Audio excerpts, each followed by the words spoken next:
अक्सर आपने सुना होगा कि राजस्थान से आने वाली गर्म हवाओं ने दिल्ली की परेशानी बढ़ा दी है। 13 जून को ठीक वैसा ही हुआ।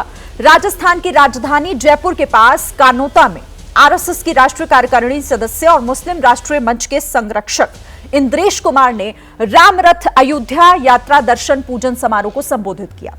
वहां उन्होंने कहा कि जिस पार्टी ने भगवान राम की भक्ति की लेकिन अहंकारी हो गई, उसे 241 पर रोक दिया गया, लेकिन उसे सबसे बड़ी पार्टी बना दिया गया।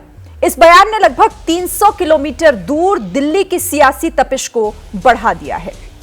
देखिए, इससे पहले 10 जून को आरएसएस प्रमुख मोहन भागवत ने केंद्र सरकार को एक साथ कई नसीहतें दे डाली थी। इसी दिन आरएसएस के मुखपत्र ऑर्गेनाइजर में छपे एक लेख में बीजेपी पर निशाना साधा गया था और इसी पत्रिका के एक और लेख में अजित पवार वाले एनसीपी को बीजेपी शिवसेना सरकार में शामिल करने की आलोचना तक की गई, जिसके बाद तो महाराष्ट्र में जैसे संग्राम छिड़ गया। बीजेपी एनसीपी आमने सामने आ गए हैं। लोकसभा चुनाव के नतीजों के ठीक बाद बयान और लेखों के सिलसिले ने एक तरफ बीजेपी को असहज कर दिया है, तो संघ ने इंद्रेश कुमार के बयान से किनारा कर लिया है। और इसी बीच बीजेपी 240 सीट वाली जीत के बाद हार की समीक्षा भी कर रही है। ऐसे में सवाल है कि 2019 लोकसभा चुनाव के मुकाबले इस लोकसभा चुनाव में 63 सीटें कम आने के बाद बीजेपी और आरएसएस में जो चल रहा है, क्या उसे सिर्फ मतभेद कहा जाए या फिर मनभेद का नाम दिया जाए? अपने गेस्ट पैनल के साथ इसी पर चर्चा करेंगे, लेकिन सबसे पहले जरा वार पलटवार देखते हैं।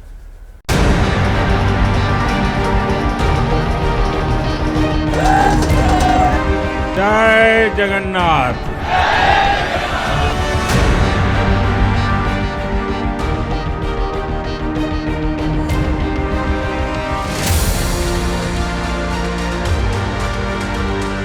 जिस पार्टी ने भक्ति की अहंकार आया उस पर 241 पर रोक दिया, पर सबसे बड़ी बना जिनके अंदर राम की अनास्था थी, अश्रद्धा थी, और उनको सबको मिलकर 234 पर रोक दिया। अभिमान नहीं हो गया है और ऐसा कुछ नहीं है। असल में ये है इंद्रेश जी हिंदू और मुसलमान की एकता के लिए प्रयास करते रहे, लेकिन उनका प्रयास बिल्कुल विफल हो गया। मुसलमान ने भाजपा को वोट दिया ही नहीं, इंद्रेश जी असफल हो गए। इसलिए वो आरोप, अपने असफल होने का आरोप भाजपा पर लगाते हैं। इस संगठन में जो कुछ हो रहा है, ये व्हिस्लिंग हो रही है, वॉर ऑफ पोजीशन चल रहा है।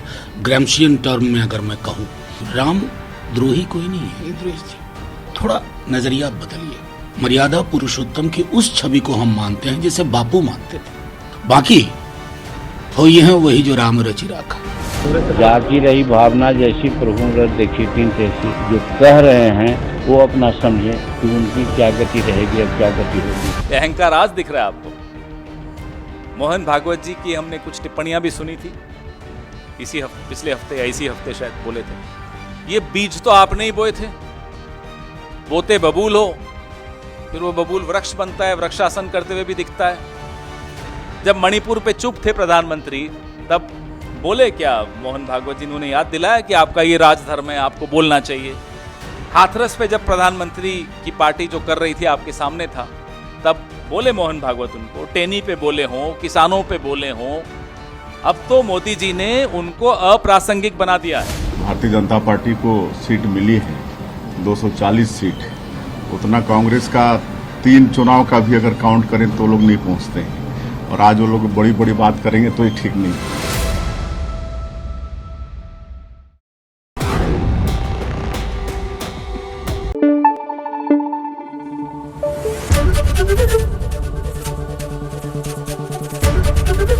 एबीपी न्यूज आपको रखे आगे।